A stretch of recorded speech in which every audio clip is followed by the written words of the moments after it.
Corona से जारी है युद्ध और न्यूज 18 आपसे गुजारिश कर रहा है कि आप घर में रहें, बाहर ना निकलें, लॉकडाउन के नियमों का पालन कीजिए और दूसरों को भी सुरक्षित रखिए।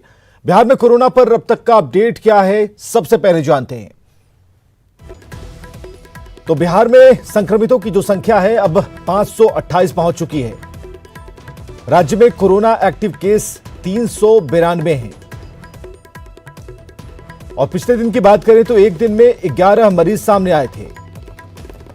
इसी तरह राज्य के 32 जिलों में संक्रमित मरीज पाए गए हैं। मुंगेर की बात करें तो सबसे अधिक 102 मरीज मुंगेर के हैं। बक्सर में यही आंकड़ा 56 पहुंच चुका है। रोहतास में अब तक 52 कोरोना पॉजिटिव केस सामने आए हैं। बिहार में 4 जिलों में एक मरीज सामने आए और 8 मरीज जो हैं वो डिस्चार्ज भी किए गए हैं और 132 का आंकड़ा उन मरीजों का है जो अब तक ठीक हो चुके हैं। तो बीते 5 दिनों में जो बढ़े हुए आंकड़े हैं उन पर हम नजर डालते हैं। तो 30 अप्रैल से लेकर 4 मई तक का जो आंकड़ा है सामने है आपके, और इसमें कहीं ना कहीं आपकी जागरूकता इन नंबर्स को कम कर रही है और जो यहां पर ऊंची बिल्डिंगें दिख रही हैं उसमें कमी आई है। तो ये बढ़ता ग्राफ जरूर है तारीख दर तारीख, लेकिन इसमें कमी आती जा रही है।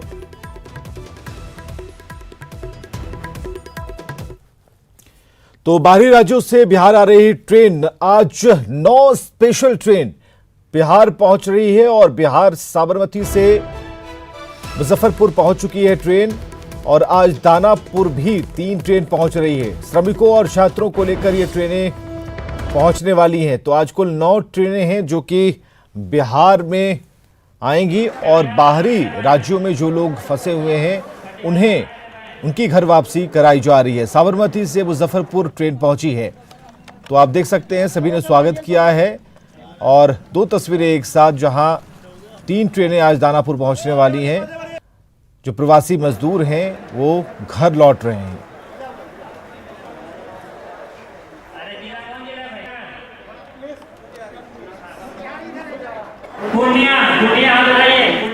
तो दूसरे राज्यों में फंसे बिहार के मजदूरों को वापस लाने का सिलसिला जारी है। साबरमती एक्सप्रेस से तकरीबन 1208 मजदूरों का पहला जत्था मुजफ्फरपुर पहुंचा, जहां से बसों के जरिए उनके गृह प्रखंडों में उन्हें भेजा गया। स्टेशन पर सभी यात्रियों का रजिस्ट्रेशन हुआ और मेडिकल जांच की गई। इसके बाद सभी मजदूरों को क्वारंटाइन के निर्देश दिए गए।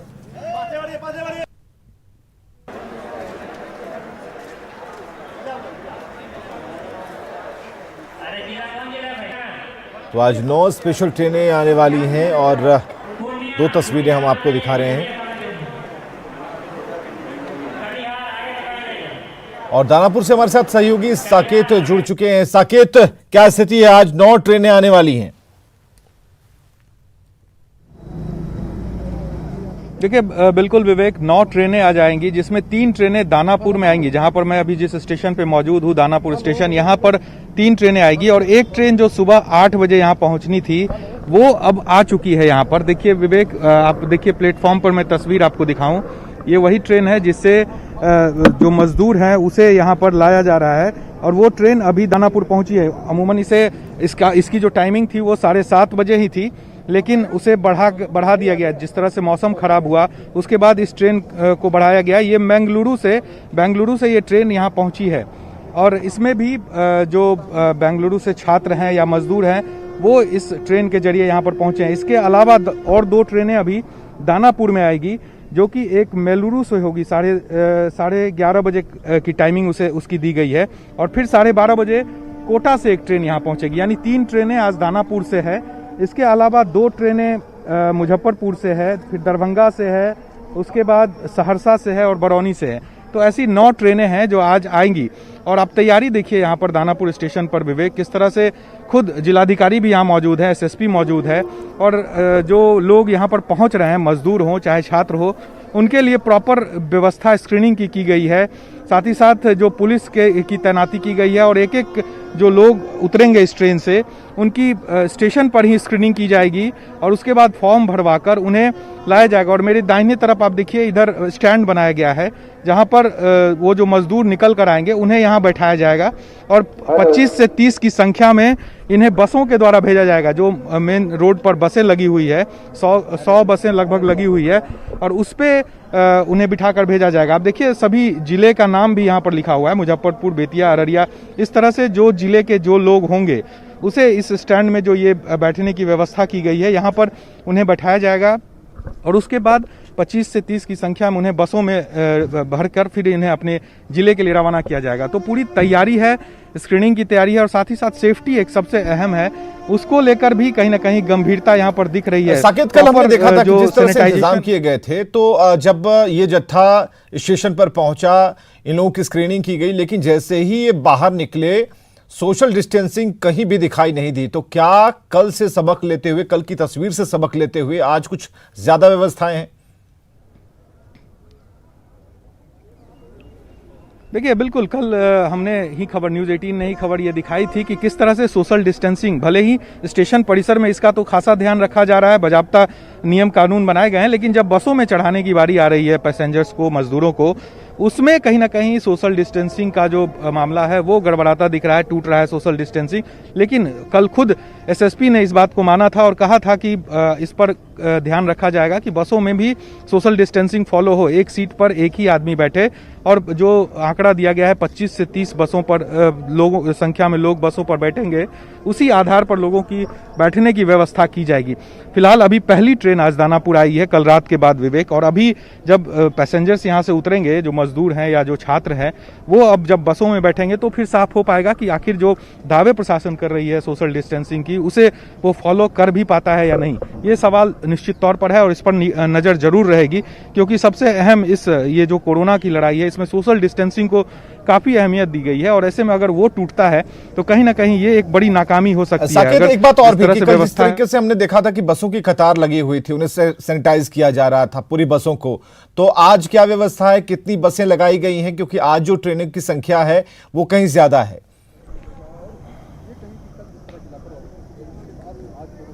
देखिए बिल्कुल विवेक, 100 से अधिक बसें कल भी थी और आज भी लगभग वही बसें हैं। अभी जो हमारी जिलाधिकारी से बात हो रही थी तो उन्होंने कहा है कि 100 से अधिक बसें हैं, जिलों के द्वारा बसें भेजी जा रही है यहाँ पर।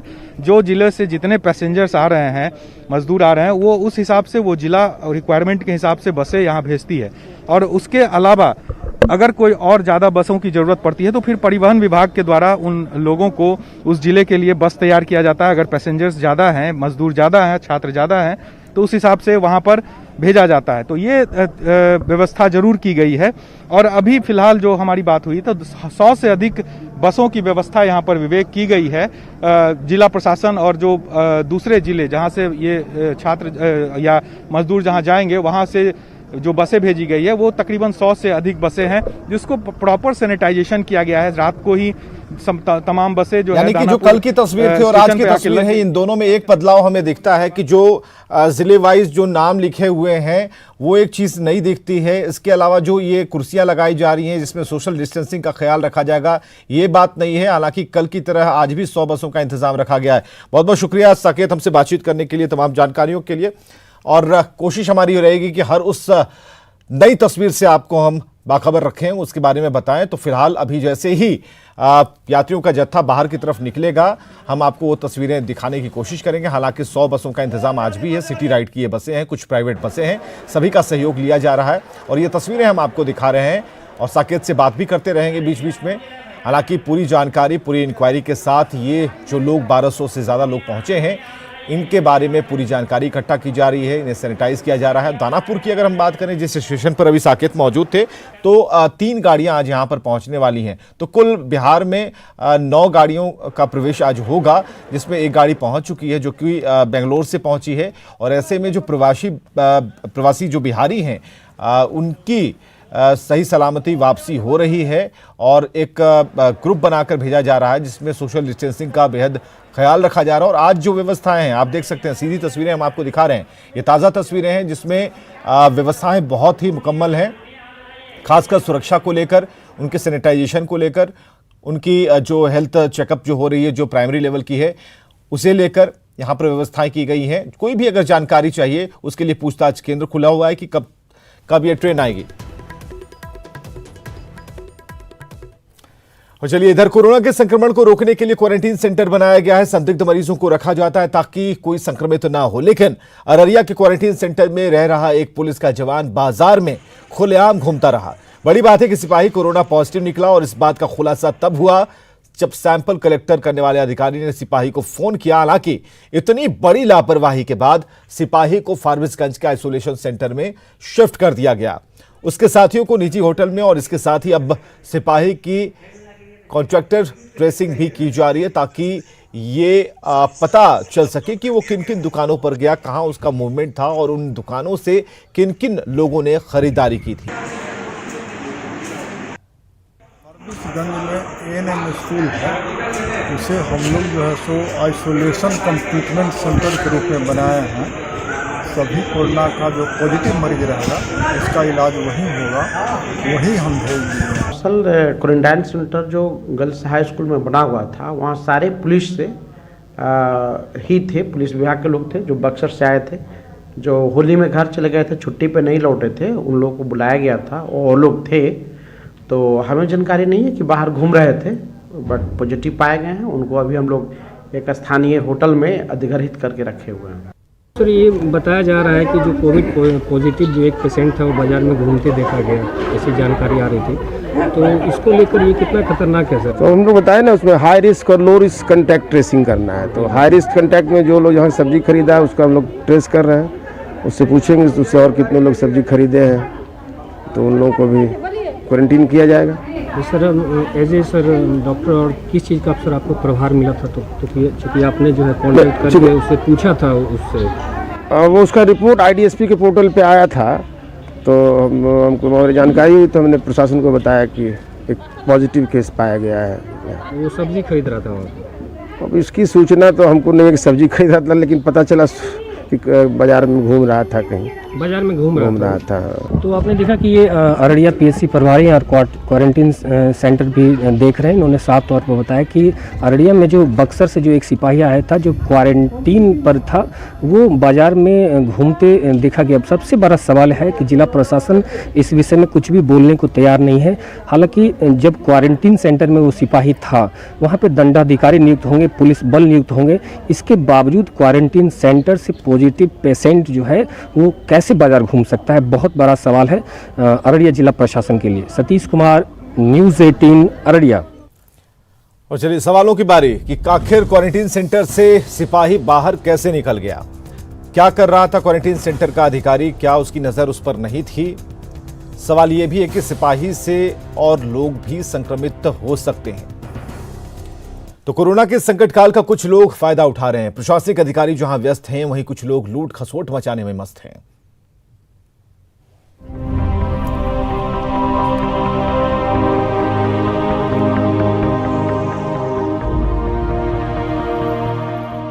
बेतिया के चनपटिया में बन रहा ये सड़क कोरोना काल में भ्रष्टाचार की भेंट चढ़ रहा है, क्योंकि अधिकारी कोरोना से जंग लड़ने में व्यस्त हैं, तो सिरसिया पंचायत की मुखिया ने इस मौके पर सड़क बनाने के नाम पर पैसों का बंदर बांट कर लिया। यह आरोप सड़क को बनाने वाले मजदूरों के साथ साथ स्थानीय ग्रामीण भी लगा रहे हैं कि जैसे रोड डालता है वैसा डाला हुआ नहीं है, ना लेवल हुआ है, नहीं कुछ हुआ है, जैसे मर्जी से डाल उल दिया है लोग, इसमें और कोई प्रॉब्लम नहीं है। अब बात बोलने में बोलता है लो, हमारे को सिखा रहा है लो, ऐसे कर रहा है, ऐसे कर रहा है लो। मुखिया बोला 3 का माल डालने को, वहाँ पे 12 का माल डाल रहा था, कहीं 6 का माल डाल रहा था, ऐसे ही माल डाला हुआ है।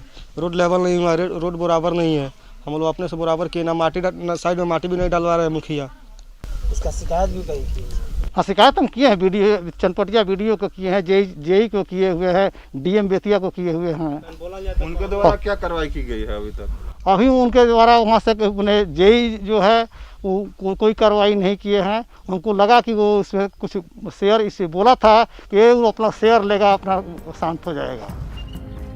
पंचायत के वार्ड नंबर 3 में लाखों की लागत से 7 निश्चय योजना के तहत मुखिया सड़क बनवा रही थी। मुखिया के भ्रष्टाचार और मनमानी के खिलाफ ग्रामीणों ने मोर्चा खोल दिया, तो वहीं मुखिया इतवारी देवी के बेटे ने सभी आरोपों को निराधार बता दिया। जो भी आरोप लगाया गया है निराधार है। हमने तो सब मटेरियल बराबर एस्टिमेट के हिसाब से लगाया हुआ है। आगे अगर जरूरत हो तो जांच कराया जा सकता है। सड़क के इस घोटाले की शिकायत डीएम से भी की गई, लेकिन कार्रवाई कुछ नहीं हुई। ग्रामीणों की माने तो इस भ्रष्टाचार में कई अधिकारी भी शामिल हैं और उनकी वजह से ही अब तक कोई कार्रवाई नहीं हो पाई है। बेतिया से न्यूज़ 18 के लिए प्रफुल्ल की रिपोर्ट। इधर मुजफ्फरपुर में ग्रामीणों का तालिबानी चेहरा सामने आया है। हथौड़ी थाना इलाके में डायन के आरोप में 3 महिलाओं के साथ अमानवीय अत्याचार किया गया। महिलाओं का सिर मुड़वाकर उन्हें गांव में घुमाया गया। महिलाओं के साथ अमानवीयता का वीडियो सोशल मीडिया पर वायरल है, लेकिन जिला प्रशासन और स्थानीय पुलिस ने अब तक कार्रवाई नहीं की है। जिला के हथौड़ी थाना क्षेत्र के डकरामा गांव में डायन का आरोप लगा करके महिलाओं को जो बाल मुंडवा करके और चंदन टीका करके गांव में घुमाने का जो वीडियो वायरल हो रहा है वह घोर निंदनीय है। प्रशासन अभी तक 5 घंटे हो जाने के बावजूद भी अभी तक प्रशासन के द्वारा कोई कार्रवाई नहीं की गई है। इससे साफ पता चलता है कि मुजफ्फरपुर जिला में सुशासन बाबू का जो ढोंग है वह ढोंग पूरी तरह से फेल हो चुका है। मुजफ्फरपुर जिला में तो अपराध, लूट, हत्या, बलात्कार दिन प्रतिदिन बढ़ते ही जा रहा है और महिलाओं का जो उत्पीड़न हो रहा है वह तो बहुत चरम सीमा पर है। और इस तरह के महिलाओं का उत्पीड़न के नाम पर जो नीतीश बाबू कहते हैं, तो सवाल यह है कि क्यों खत्म हुई समाज की संवेदनशीलता। सवाल यह है कि किसी ने क्यों अत्याचार का विरोध नहीं किया और इस वायरल वीडियो पर कार्रवाई क्यों नहीं हुई। और बड़ी खबर आ रही है, पटना में वज्रपात से 2 लोगों की मौत हुई है। इस वक्त की बड़ी खबर पटना से, जहां वज्रपात से 2 लोगों की मौत हुई है। दुल्हिन बाजार के फतेहपुर गांव में यह हादसा हुआ है। जहानाबाद में भी वज्रपात से 1 की मौत हुई। मखदूमपुर प्रखंड के नेवारी गांव में यह गंभीर हादसा हुआ है। मखदूमपुर प्रखंड के नेवारी गांव से बड़ी खबर, जहां वज्रपात से लोगों की मौत हुई है और नेवारी गांव में यह गंभीर हादसा हुआ है। इस वक्त की बड़ी खबर हम आपको बता रहे हैं, पटना में वज्रपात से 2 लोगों की मौत हुई है।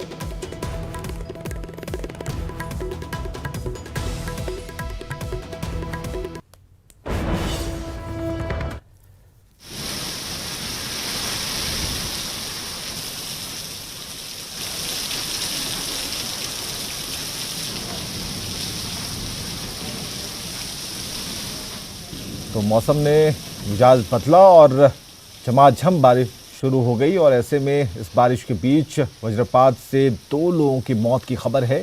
मखदूमपुर प्रखंड के नेवारी गांव में हादसा हुआ है और इस वक्त की बड़ी खबर हम आपको बता रहे हैं, जहां पर 2 लोगों की मौत हो चुकी है।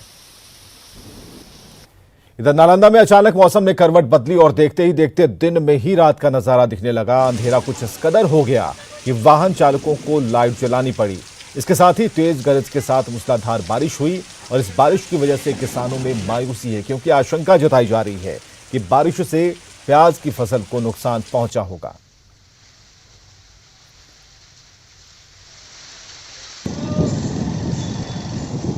इधर सीतामढ़ी में भी मौसम के बदले मिजाज की वजह से 2 घंटे से ज्यादा समय तक तेज आंधी के साथ बारिश हुई। आशंका जताई जा रही है कि किसानों की फसल को इस बारिश से नुकसान पहुंचा है।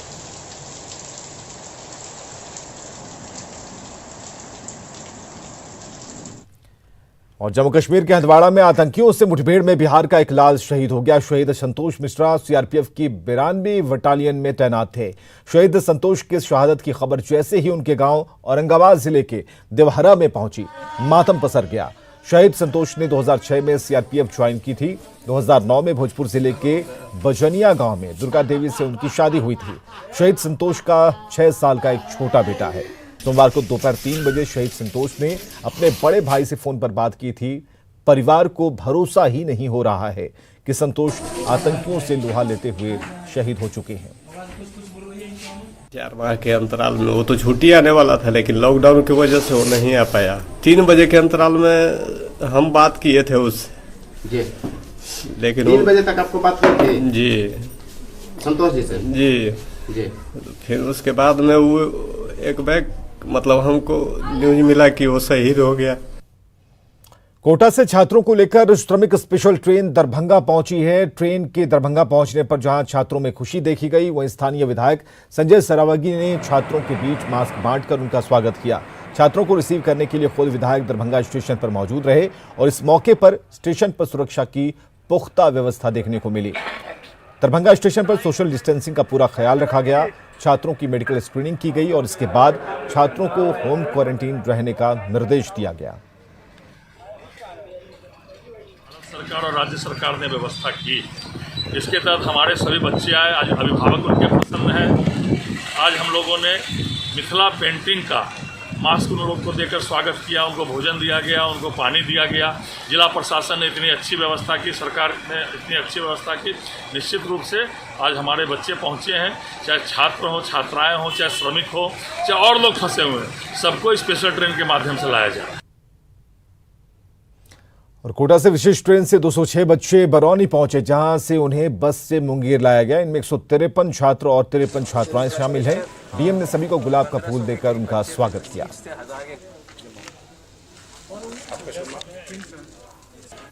काफ़ी विषम परिस्थिति में आए हैं। पूरे देश में इमरजेंसी लगी हुई है, इमरजेंसी का सिचुएशन है, मूवमेंट में काफ़ी समस्या रही है।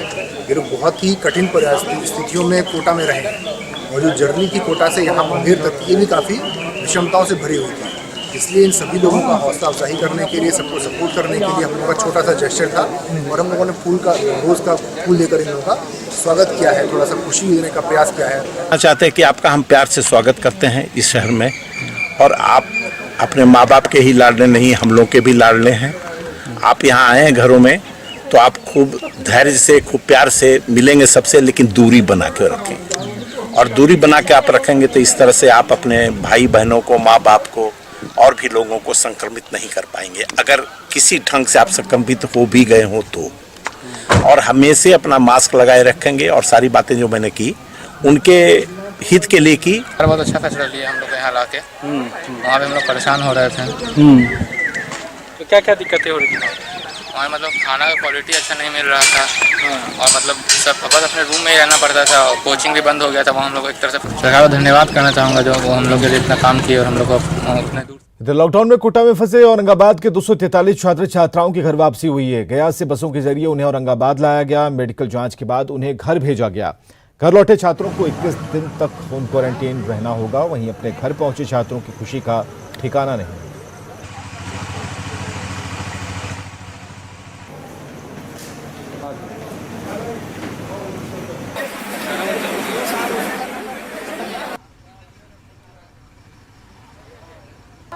राइट पे बैठ जाए। गुड।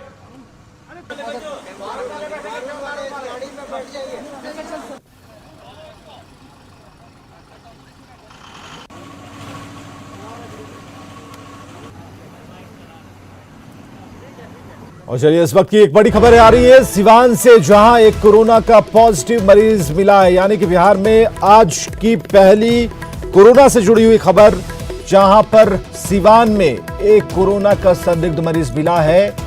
हालांकि इस वक्त की बड़ी खबर हम आपको बता रहे हैं, आंकड़े तेजी से बढ़ेंगे अब, जो कि कल आंकड़ा 11 तक पहुंचा था, आज की शुरुआत हुई है। हालांकि ये ज्यादा ना बढ़े वो बेहतर है, लेकिन इस वक्त की बड़ी खबर हम आपको बता रहे हैं।